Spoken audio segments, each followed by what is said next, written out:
Бүгін сабағымыз 107 сабақ. 2 немесе 3 амалдардан тұратын санды өрнектерді салыстыр есептемей ақ салыстыр деп жерде 7 көбейту 4 қосу 53 дейді. Мына жерде қараңыздар. Сіздерге түсінікті болу үшін 7 көбейту 4 қосу 53 дейді. Мына жерде артқы сандарын салыстырамыз. Мынау екеуі екі жағы да бірдей. Бұл жерде 53, 42 деп тұр. Екеуін салыстырамыз. Әрине 53 деген жағы үлкен болады екен бізде. Енді 8 алу 6 дейді. 8 алу 5 дейді.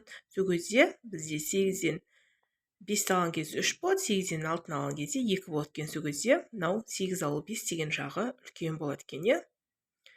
Енді 59 қосу 12, 12-ден аламыз 7 деп тұр бұл жерде. Ана жерде 13 алу 7 деп тұр. 59-ға 13 қосамыз.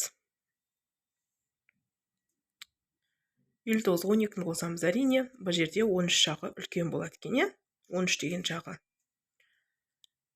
6 көбейту 2, 3 қосу 0 дейді. 6 көбейту 3 дейді. Әрине 6 көбейту 3 жағы үлкен екен.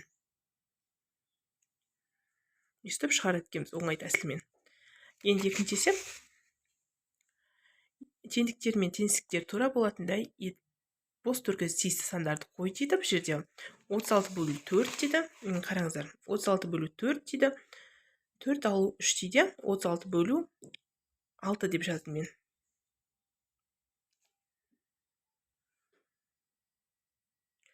Отыз алтыны 4-ке бөлетін болсақ, мысалы,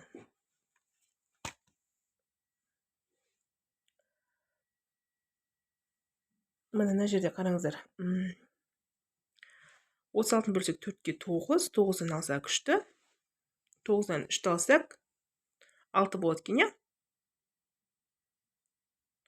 36-ны 6-ны бөлсек 6, 6-дан 3-ті алсақ 3 шығады екен. Сол кезде бізде мына жағы үлкен екен, 6 болып тұр мына жағы. Екіншісі 8 4-ке көбейтеміз 32, 32-ге қосамыз 53-ті. 3-ті көбейтеміз 8-ге 24, 24-ге 53-ті қосамыз. Сол кезде мына жағы үлкен болып тұр. Осы жерге қояды екенбіз. 4 көбейту 6, 24, 24-ге 36-ны қосамыз. Сол кезде екеуі де тең шығады, екеуі қараңыздар тең. Енді 45-ті бөлеміз 9-ға. 5 шығады, 5-ден аламыз 4-ті. 1 болады, 45-ті бөлсек 5-ке. 5, 5-ден алсақ 4-ті. 1 болады, сол кезде екеуі. Жоқ, 45-ті бөлсек 5-ке. 45-ті бөлсек 5-ке 9 болады. 9-дан алсақ 4-ті. 5 шығады екен, мына жерде 1, мына жерде 5 шығып тұр. Сол кезде мына жағы үлкен болып тұр. Осындай сандарды қойып шығасыздар. Бұл жерде тиісті сандардың орнына 6-ны қойдық біріншісіне, екіншісіне 8-ді қойдым. Үшіншісіне 8, төртіншісіне 4-ті қойдық, сөйтіп шығардық.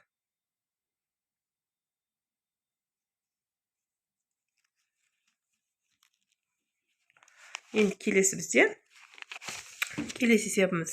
Есептерді шығар дейді. Әкем орам сымнан әрқайсысының ұзындығы 8 дециметр болатындай етіп 5 рет қиып алдым. Содан орамда 15 дециметр сым қалды. Алғашында орамда неше дециметр сым болған еді дейді. Қараңыздар, 8, 8, 8, 8, 8, әрқайсында 8 орам сым болған, алғашында 15 дециметр болған екен, Енді шығарамыз. Мына қиды 8 дециметрден 5 рет қалды 15 дециметр. Болды, неше дециметр болды? Алдында ең бірінші қанша дециметр болған есептейміз, қалғаны 15 дециметр болып тұр. Барлығы алдында қанша болған екен, соны есептеп шығарып екенбіз. Бірінші 8 көбейтеміз 5-ке 15. 8 көбейтеміз 5-ке 40 болады. 40-қа 15 қосамыз, 15 қосамыз, 55 дециметр болады екен. Жауабы алғашында 55 дециметр сым болды деп жазасыздар. Мынау 15, мынау 5 деген сан. 5, міне естіп шығарасыздар үшінші есепті. біз енді төртінші есеп орнына тиісті санды қой дейді. Бұл жерде қараңыздар, тиісті санды қойып шығарып көреміз. Бізде қойған сандарымыз, қараңыздар, 6 көбейту 3, 24, 24.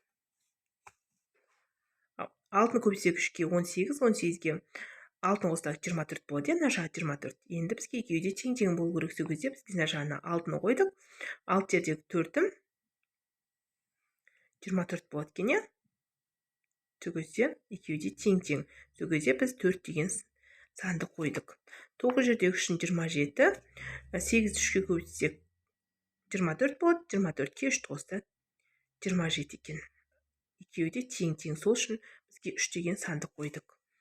6-ны бөлеміз 2-ге 3, 9-ды 3-ке бөлсек 3 шығады екен. Сол үшін біз бұл жерде 3 деген санды қойдық. 8 көбейту 3, 27-ден аламыз 3-ті, 24 болады. 8 3-ке көбейтсек 24, 27-ден 3-ті алсақ 24 болады. Екеуі де тең болады екен. Енді бізде 5-ші есеп. 5-ші есебіміз, бір жылдың ішінде 2 омартадан 64 кг бал жиналды.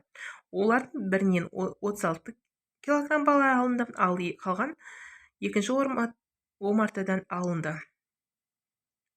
Бір омартадан екіншісінен қараған неше килограмм бал артық жиналды дейді. Бұл жерде қараңыздар. Бір жылдың ішінде 2 омартадан 36 килограмм, омартада неше килограмм артық жиналды дейді. Екінші жиналды, барлық жиналған 64 килограмм екен. Екінші омартада неше килограмм артық жиналды деп сұрап тұр. Сонда біз қараңыздар, 64-ден аламыз 36-ны 28 килограмм болады. Екінші омартада сол кезде 36-дан алсақ 28-ді 8 килограмм болады. Жауабы 8 килограмм бал артық жиналған екен. Үсіп жасады екенсіздер. 6-шы тапсырма. Бұл жерде салыстыр дейді. 4 литр, 7 литр, 2 метр, 2 дециметр, 3 дециметр, 13 сантиметр, 7 метр, 60. Бұны қараңыздар, бұл жерде 6-шы тапсырма. 4 литр, 7 литр деп тұр. Әрине 7 литріміз үлкен. 2 метр, 2 дециметр деп тұр. 2 метрде 20 дециметр бар, сол кезде 2 метріміз үлкен екен. 3 дециметр 13 сантиметр дейді. 3 дециметрде 30 сантиметр бар, сол кезде мына жақ үлкен болып тұр. 7 метр 69 дециметр. Әрине 7 метріміз үлкен, өйткені ол 70 дециметр болып есептеледі. Енді 5 метр 3 дециметр дейді. 5 метріміз 50 деген сөзде, сол кезде 53 болып тұр. 53 дециметріміз үлкен болып тұр мына жағы. 50 дециметріміз кіші. 2 дециметр 4 сантиметр, 2 дециметріміз деген 20, сол кезде оған 4 қосамыз, 24 сантиметр болып тұр. Екеуі тең-тең болып тұр. Енді бізде 7-ші есептемеге салыстыр дейді. 24 қосу 49, ал ол 5 дейді.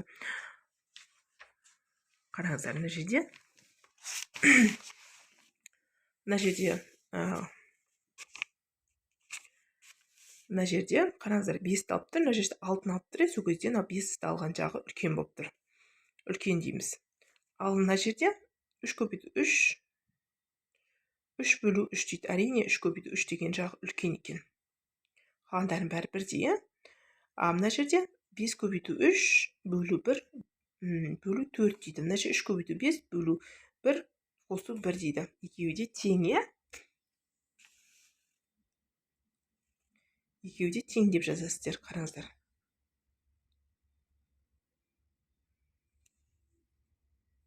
Екеуі де тең болып тұр. Енді 8-ші есеп бізде. Сары түсті жолақшалардағы сандармен жасырынған сөздерді оқы. Ол үшін әр бір санды кестедегі сандардың көбейтісіне мәнмен алмастыр. Мысал, 5 көбейту 1 тең 5 әр қатармен бағандағы қиылысындағы көбейтінің мәнін сәйкес әріптер табамыз еді. Ол Т әрпі дейді.